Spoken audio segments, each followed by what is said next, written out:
लोग कहते हैं ना, भगवान की लाठी में आवाज नहीं होती। हेलो दोस्तों, नमस्कार, आदाब, स्वागत है आप सबका मेरे YouTube channel don't give up पर।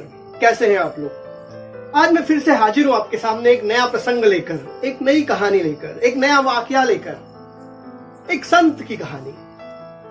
शाम का समय है, हल्की हल्की बारिश हो रही है, हल्का हल्का अंधेरा भी पड़ चुका है और उस बारिश में एक मलंग बाबा, एक फकीर बाबा घूमते हुए, गीले होते हुए पानी में आते रहते हैं कहीं से तो भी, और वो पानी से बचने के लिए एक झाड़ के नीचे खड़े हो जाते हैं। और झाड़ के नीचे खड़े होने के बाद सामने देखते हैं तो सामने एक होटल होती है।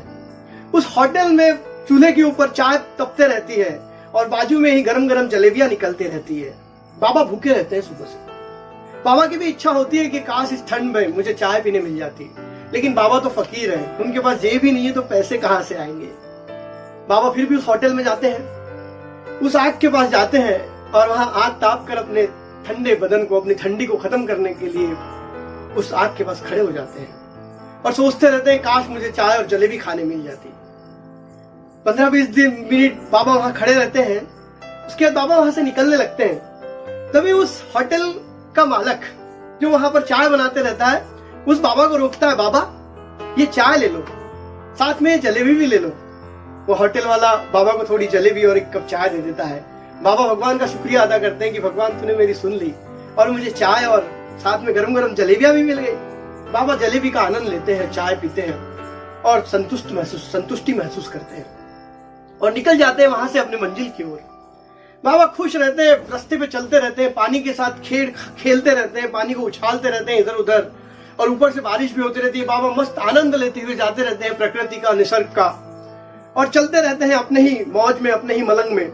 चलते चलते बाबा को ऐसा लगता है कि पीछे से एक युवक और एक युवती आ रही है, लेकिन बाबा उस तरफ ध्यान नहीं देते। बाबा अपने पानी के साथ खेलते रहते हैं। बाबा के खेले द्वारा पानी से जो खेलते रहते हैं, बाबा के पांव से उछला हुआ पानी उस युवती के ऊपर चले जाता है और उस युवती के सारे कपड़े गंदे हो जाते हैं, दाग लग जाते हैं युवती के कपड़ों पर, कपड़े गीले हो जाते हैं। तो युवती के साथ जो युवक होता है वो चिढ़ जाता है, बाबा के पास आता है और बोलता है, बाबा तुमने जानबूझकर मेरे बीवी पर पानी उड़ाया है।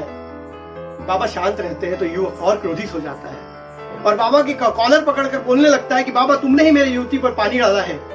बाबा के कपड़ों को झंझोड़ने लगता है। बाबा शांत रहते हैं, युवक बहुत क्रोधित हो जाता है और बाबा के गाल पर एक झापड़ मार देता है। बाबा जमीन पर गिर जाते हैं और बाबा बोलते भगवान को, वाह रे भगवान तेरी लीला, अभी गरम गरम जलेबियां खिलाया, अभी गरम गरम झापड़ भी खिला दिया।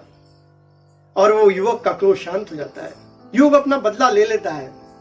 उसकी बीवी पे जो पानी डाला गया था, उस पानी डालने का बदला वो बाबा से ले लेता है और खुश होकर युवक और युवती फिर से अपने घर की ओर प्रस्थान कर देते हैं। उसी रास्ते पे आगे बढ़ते हुए युवक और युवती का घर होता है। वो अपने घर पहुंचते हैं। बाबा भी अपनी जगह से खड़े होते हैं, अपने कपड़ों को झाड़ते हैं। बाबा भी पूरे तरीके से चीखल में भर जाते हैं, लेकिन बाबा कुछ नहीं बोलते और शांत मन से आगे बढ़ने लगते हैं अपने भगवान का नाम लेते हुए।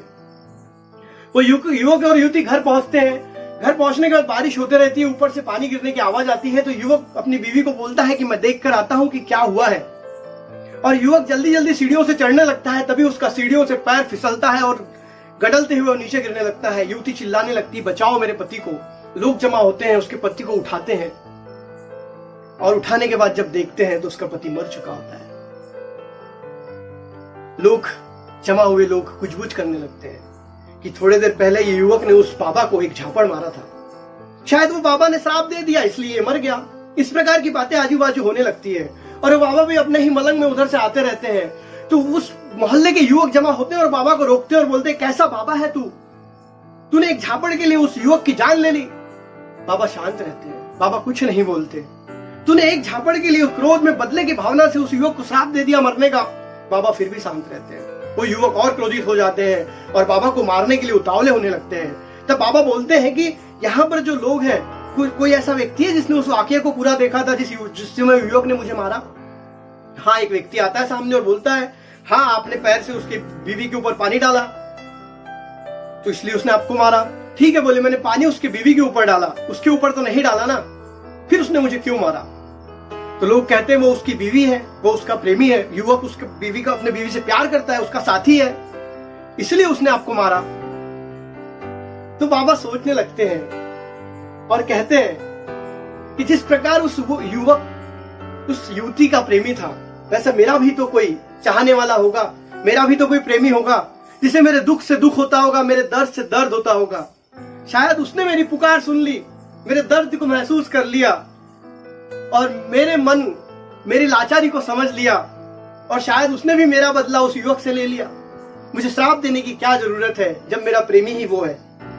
तो दोस्तों, इस दुनिया में खुदा भगवान हर चीज का फल देता है, इसलिए अच्छे कर्म करना चाहिए, अच्छी बातें करना चाहिए, हमने व्यवहार लोगों से अच्छे से करना चाहिए। किसी की गलतियां होने पर इस प्रकार से किसी को प्रताड़ित नहीं करना चाहिए कि ताकि उसके मन में दुख हो, वो लाचार हो और कहीं ऐसा श्राप दे, ऐसा कुछ बोल जाए जो आपको लग जाए।